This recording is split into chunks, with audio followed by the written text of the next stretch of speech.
How to adjust your advertising preferences on Yelp. Hello friends, welcome to today's tutorial. In this tutorial, I'll show you how you can adjust your advertising preferences on Yelp.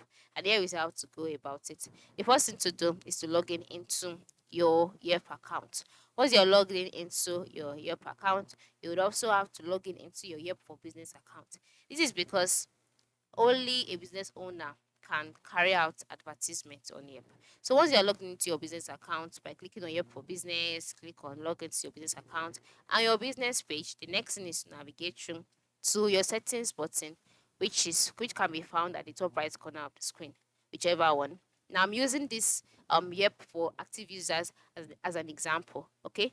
So once you click on your account settings and you're taken to your account settings page, you will see a list of options also by the left side of the screen. So, amongst these options, you'll see the Add Preferences section.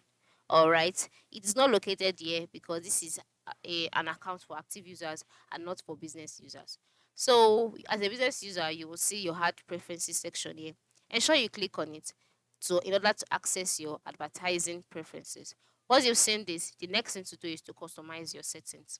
Okay, within the Add Preferences section, you can make the following adjustments such as photos, text, keywords, location, goal, and then your budget. And then once you're done making the necessary changes, preview the ad. Alright, so you can see a preview of your ad, allowing you to review any changes you've made. And then also the estimated audience size that your ad is reaching would be displayed. Once you can see all of this, click on save, and then just like that, your advertising preferences on Yelp would be adjusted. So this is how to go about it. Just navigate through to your settings page on your Yelp business account and you are good to go. Thanks for watching and have a good day.